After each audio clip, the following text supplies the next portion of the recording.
From Hollywood, it's time now for... Johnny Dollar. Inspector Honecker of the Zurich Police, Herr Dollar. Hi, Inspector. Where are you? Downstairs in the lobby of the inn. I came up from Zurich to see if that picture postcard I sent you was of help in locating the stolen diamonds. Afraid not, Inspector. I located the chalet on the postcard, all right. It's sort of a shelter for skiers up on a ridge. Well? Well, when I got there, the place had been turned upside down. If the diamonds were hidden there, somebody sure beat me to it. I see. So it looks like we're at a dead end. Perhaps not. What do you mean? You recall that in Zurich, a large man attacked you thinking that you had the diamonds? Recall it. I've still got the lumps to prove it. What about him? A man answering that description bought a railroad ticket here to Kleibach last night. Oh? We have reason to believe that he is somewhere here in the village now. That could mean that the diamonds that he and you are looking for are here after all. I'll be right down, Inspector.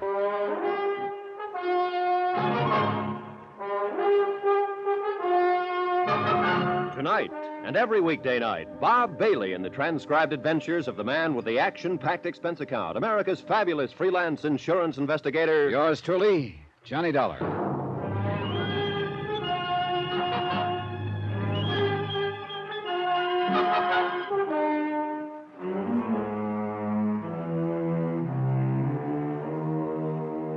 Expense account submitted by Special Investigator Johnny Dollar.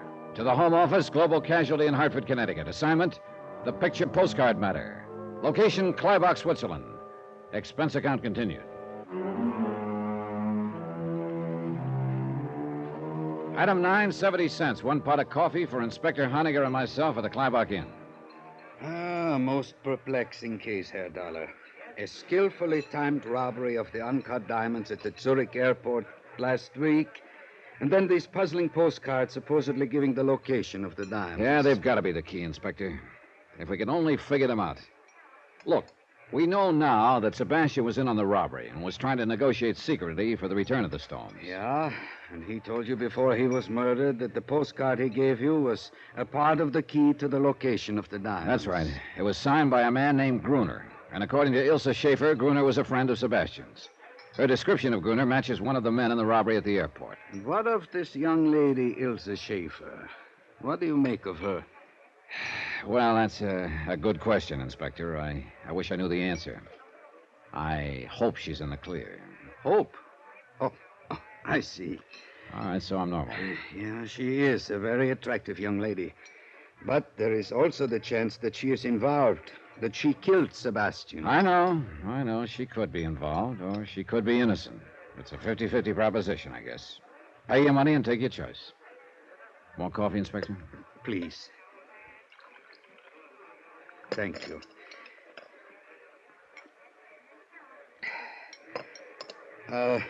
What is her story? Well, I finally got her to admit she didn't share my cab in Zurich and leave her purse in it just by coincidence. It was Sebastian's idea to make it look like she'd passed something along to me. But why would Sebastian wish to make it appear that you had the diamonds if he was trying to negotiate with you for their return? That does not make sense. Actually, I think it does, Inspector. It could go together this way. After the robbery, the gang split up. Gruner was to hide the diamonds, then get word to Sebastian as to their location. Of this much, we are fairly certain. Okay. But now, Sebastian gets the bright idea of double-crossing his buddies. He gets in touch with the insurance company I represent, and they send me to Zurich to negotiate with him. I still do not... In the meantime, though, another outfit has moved into the picture and is trying to grab the stones from Sebastian and his boys. Yeah, that would explain many things. Sure it would. That's why he rigged that deal with Ilse in my taxicab, to make it look to the other outfit like I had the stones. That would take them off his neck for a while. Yeah, he was playing me for a patsy. But I've got to admit it was a pretty fair scheme. Then later, Sebastian contacts you and gives you the first postcard. Mm-hmm. He tells you it is part of the key to the location of the diamonds. That's right. But Sebastian didn't move fast enough, so he wound up dead. But his Confederate Gruner sent him a second card. Oh, probably mailed before Sebastian was killed. It is possible. Now, the first postcard is a picture of this Kleibach Inn. Yeah, and according to Watto, the innkeeper, it's not the best picture of the inn. I asked him about Gruner. He said he thought he'd heard the name somewhere, but that Gruner hadn't been a guest here. Perhaps he is down in the village. Well, I'm going to check that today. But if the diamonds are in the village, why the postcard of the inn? And why the second postcard of the ski hut on the ridge? I do not know. Is there anybody here at the inn that you suspect of being an accomplice of Gruner and Sebastian? Ilse Schaefer, for one. She claims Sebastian told her he'd meet her here in a few days for some skiing. I see. Anyone else? An Englishman named Jeffrey Harris. He seems pretty interested in me. Claims he thought I was a friend of his from London. He might be telling the truth. Yeah, he might be. But I found out he likes to climb mountains.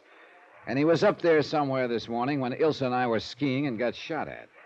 Do you think Fräulein Schaefer could have maneuvered you into that position? Well, if she did, she had a lot of confidence in the marksmanship of her buddy in the rocks. And you told me she suggested a route of escape which ended suddenly at a cliff. Which I almost went off of. Yeah, Inspector, I hate to say it, but she could be the one. And I've got to find out one way or the other. Which means I'm going to stick pretty close to her for the time being. I gather that prospect is not entirely unpleasant to you. But be careful, Herr Dollar. She could be dangerous. So could Jeffrey Harris. On my way to the ski hut this afternoon, I spotted him down the mountain from me. And the ski hut had been torn apart. Yeah. If the diamonds were there, they're gone now. And Harris could be the boy who beat me to them. If he or anybody attempts to leave Kleibach, one of my men at the railroad station will report it. Well, I must be getting back to Zurich, Herr Dollar. Who knows? Perhaps these postcards are just decoys. And the stones are still in Zurich? No, I'd bet my bottom dollar they're here in Kleibach somewhere. If I could only figure out the meaning of those postcards. Yeah. Otherwise, why would the man who attacked you in Zurich have come here? He must be hiding out in the village somewhere. Well, perhaps I can turn up something else of help in Zurich. Right now, Inspector, anything would be of help, believe me. After Inspector Honegger left, I studied the postcards again, but I got nowhere. One of the inn, the other the ski hut. But what did they mean? I went out on the balcony outside my room and looked up at the mountains. But I couldn't see the ski hut from there. A ridge was in the way. I did see something else, though. 3 rooms down the balcony, Jeffrey Harris's French doors were open. His room was empty. So I decided to have a look. I wasn't sure just what I was looking for. Something, anything that would indicate whether or not Harris was involved in the whole thing. I worked my way to the closet, turning up one big nothing. His clothes were hung neatly in place, and in one corner was stacked some climbing gear. I reached around behind it, and my hand touched metal. I pulled it into view. A rifle with a telescopic sight. I sniffed at the barrel. The gun had been fired recently.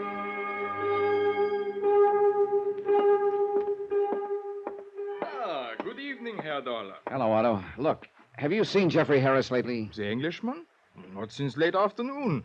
All day long he was out climbing the mountain. Yeah, I know. He no sooner got back than he went out again. Before dinner. And it was a good dinner tonight, too. Any idea where he went? Nein. Could be in the village. Look, tell me something. When he arrived here at your inn, did he have a gun case in his luggage? He had a lot of climbing equipment, but I did not notice a gun case. Well, he could have taken it apart and packed it in his suitcase. Why do you ask, Herr Dollar? Oh, skip it. I'll see you later, Otto. Johnny, Oh, hello, Elsa. I've been looking for you. Yeah? Have you been able to find out who are shooting at us up on the ridge this morning? I'm not sure yet. You still do not trust me, do you? I don't know, Elsa. What can I do to prove to you that I am not involved? In what? Anything. The diamond robbery, the murder of Sebastian, the attempt on your life this morning. I like you, Johnny. I don't want you thinking such things about me. Look, let's talk about it later on. Why not now? I have to go into the village. Well, perhaps I could go with you, Johnny. Do you mind? No. Matter of fact, that might be a good idea.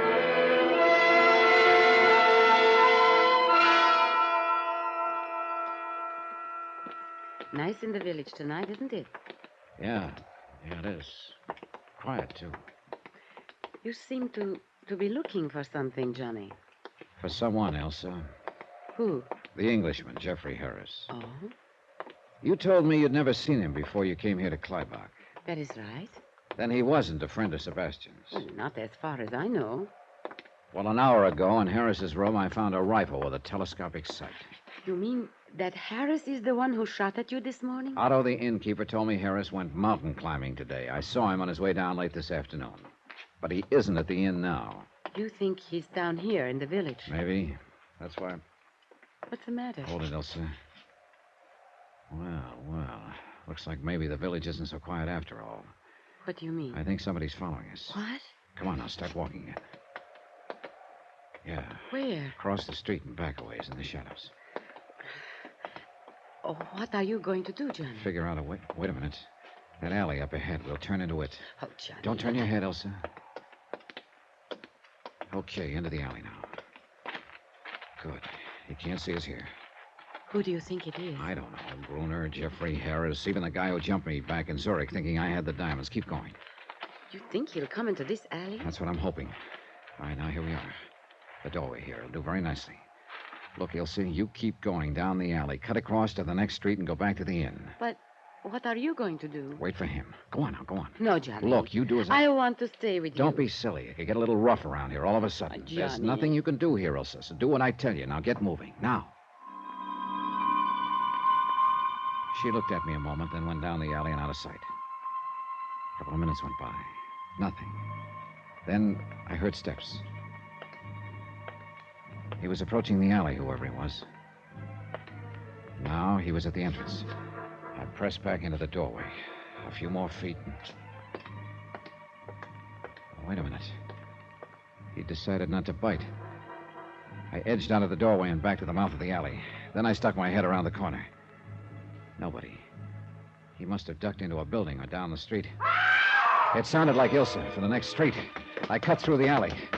Then I spotted a couple of people in front of a small hotel down the street. They were jabbering excitedly. There was a man crumpled up on the ground. Ilse saw me and ran over. Johnny. Oh, Johnny. What's the matter, Ilse? He fell out of the upstairs window, almost in front of me. Who is it? It's Sebastian's friend, Gruner. Gruner. The guy who'd been writing postcards to Sebastian. Gruner. The only man in the world who knew where the diamonds were hidden. My one lead. Dead.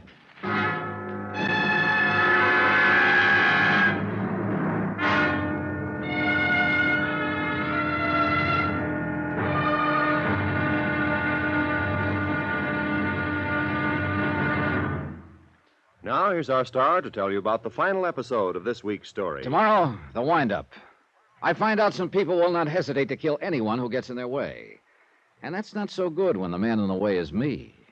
Join us, won't you? Yours truly, Johnny Dollar.